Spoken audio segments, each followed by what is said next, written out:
In the basement of our house, I was helping my husband with locksmithing job. I moved his gun, in its holster, to work on the locks. As I was beginning to set the weapon on the floor, it slipped out of the holster and rotated. It was pointing toward me and fell hammer first onto a metal stand. The Ruger Blackhawk .357 revolver had a defective safety and fired. I saw, heard, felt, and smelled the gun, a bullet in that order. I grabbed my abdomen. The bullet had entered left and about 3 inches from my navel. The only pain at that time was a burning sensation at the entrance site. I screamed for my husband, who was outside, and walked to the open door. When he saw my wound, he was a retired firefighter, emergency medical technician, he grabbed me and laid me on the floor. We lived in the country, so I was taken by ambulance to a school where the helicopter met us and flew me to the medical center. During the flight, I was conscious the entire time.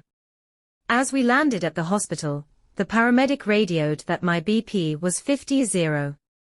The surgical team met us at the landing pad, and I was taken right into surgery. They put a mask over my face and I convulsed, as they gave me a paralyzing drug. As they intubated me, I heard a nurse say, "Okay, she's ready." I felt a searing, a cutting from the top of my sternum down my torso. I could only scream in my mind that I was still conscious and wasn't asleep. I felt the surgeon lift up the right side of my intestines, and then the left side, looking for damage. On a pain scale of 1 to 10, that was a 15. I was pleading for God to take me, it was so excruciating. When the doctor stopped, I said never mind. He then worked higher in my torso. I felt sewing around my right lung. I then became aware of a light off to my left. I no longer felt my body, but I believe I was still in it. I realized that my grandmother and great-grandmother were standing at the entrance to the light. My grandmother had died in 1978, and I had never met my great-grandmother. Both were native. They told me by telepathy that it was not my time and that I had more to do. During this time, I have no idea how long this lasted. I was completely immersed in the most incredible love, contentment, acceptance, feeling of being home, that you only could imagine. In fact, we don't have words to describe the feelings. The next memory I have is my internist asking me to squeeze his hand. When I had my NDE, the surgeon was giving me heart massage to keep me alive. No one expected me to live. The recovery was awful, but I did it. The surgeon was horrified that I was awake for the surgery. They compared my memories with the recording and I was right. Next, NDE. I went in for surgery to remove a cyst in my saliva gland. After the operation, while I was in recovery, I stopped breathing. At the time, I was floating, being propelled, and forward through a vast expanse of space. It was very dark, but I was surrounded by such incredible love, peace and joy. I then heard an annoying sound and I wanted it to go away. The sound persisted and I started to get anxious, because I just wanted to be left in peace. The sound got louder and louder and I recall thinking, why don't they just go away? I then realized it was a person's voice telling me to breathe. It eventually woke me up and I returned to this existence, very disappointed. I had already been on a spiritual quest for many years, but this propelled me to action. I admit to being very angry. I think I still am, at having to return. I spent the following years, until my illness in 1994, working daily at helping others and teaching others about the wonders and magic of the world and beyond. I felt an incredible urgency in this area. That time was very short, and there was so much to be packed into it. In 1994, I crashed with myalgic encephalomyelitis, aka chronic fatigue syndrome. I have known from the beginning of this illness that this was happening for a reason, and that there would be blessings associated with it. I have been struggling with a terrible depression, since living with this illness is like being amongst the walking dead. I try each day to be of help to someone. My faith has not been affected. There is definitely order to this universe, and it is backed by love. That love is what I miss so dearly. I didn't tell anyone about this experience for a long time since it was so personal. I didn't need anyone's validation. It wasn't until I watched a show about Irish folk, who had experienced the same black void, no tunnels with light in their stories either, that I felt less alone with my story. Next NDE. I was 3 weeks overdue for my baby. I was rushed to the emergency room, and from then on, all I can recall is as follows: rushing down, or up, a passageway of sound and lights, finally coming to the end of the passage, to the light, where I was met by 3 beautiful people who informed me that they had come to help me over. Behind them, I could see great beauty, glorious flowers and green pastures. I replied that I could not go in there. They smiled and said that everybody came there, to which I replied, even me. If that is the case, I must go back and tell everyone, to which they smiled and said, but no one will believe you. My answer was, oh yes they will. After the trauma to my head, I went to the house. My mother put a large ziploc of ice on my head, and I lay down on our wicker couch in the den of our house. I was raised in a large house. My father was a dental surgeon, and all my uncles, but one, were doctors and surgeons, the other was a lawyer.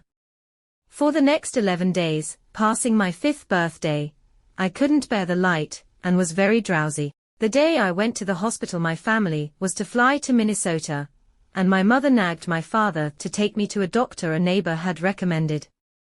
Our neighbor was a neurosurgeon. His son had passed away, in his sleep at Harvard University, from hitting his head on a marble floor. Within 24 hours, his brain had hemorrhaged. On the way to the airport, we stopped at Texas Children's Hospital to see the doctor. He came in and I was on the table with the paper on me, you know the one. He got a penlight out of his pocket, and looked me in the eyes as it passed. He never stopped looking me dead in the eyes. He gave me a pat on the knee and said, everything is going to be okay. He said a nurse would come in to give me a shot. I always got shots any time I got a cut. I was ready when she came in. She gave me a shot and I was out. Next NDE. I saw myself on a doctor's table. I was about 50 to 60 feet away from myself. There were no floors, no ceiling, no walls, and as I sat there I could see what I thought was my sister start to approach from the other side, walking about 40 feet up to me on the table. We were both in white robes. When she came to me at the table, I then returned to my body, because I saw her in front of me on the table. She patted my knee and told me, everything is going to be okay. I woke in intensive care unit, bald and scared, and this nurse wanted me to pee in a pan. I started to cry and they dosed me up so I wouldn't move. I guess the next thing I remember was waking briefly in my hospital room, my mother beside the bed on her knees praying. I never will forget the dream, I call it.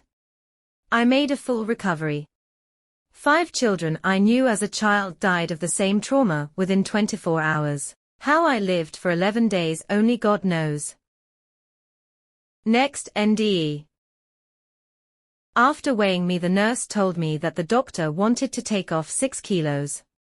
I said that I was already dry and challenged his request. I was 30 minutes into the treatment and happened to be eating my lunch at the time. I remember starting to pass out and calling for the nurse. In the next instant, I was in a place, a garden, with the most incredible array of brilliantly colored flowers. There I met my mother, who was deceased, and another figure whom I did not recognize. The feeling of warmth and peace was as I had only experienced once before in a meditation. There was a feeling of timelessness and comfort that I cannot explain, but I do recall that when I came to, I wanted so badly to go back to that place. From what the nurses told me, I was out for less than a minute. But in reality, time is an illusion. Next NDE. I was in the hospital for 3 days before I came to realize that I was there. My family told me of things that had happened. My first memory of something different was no color, only gray. I saw a video of my life, as if someone had videotaped it. I viewed it and saw many people, places and things from my life, starting with things that I knew had happened. It was wonderful. The video was in black and white, but other than the video, everything was still gray. I wanted to see color again, and when I did, it was fantastic. I saw colors I could never explain. A shade of red that I will never forget. Then visions of things that were so real. The visions of things and people that I could examine. It was so wonderful where I was. I wanted to stay, but knew I had to return. I have a son who is 36 years old and who was born with cerebral palsy and lives with me. We have a strong bond in life. The family said I was so happy and smiled a great deal. I spent 9 days in the hospital, and the only long-term effect that is still with me is a blind spot in my right eyesight.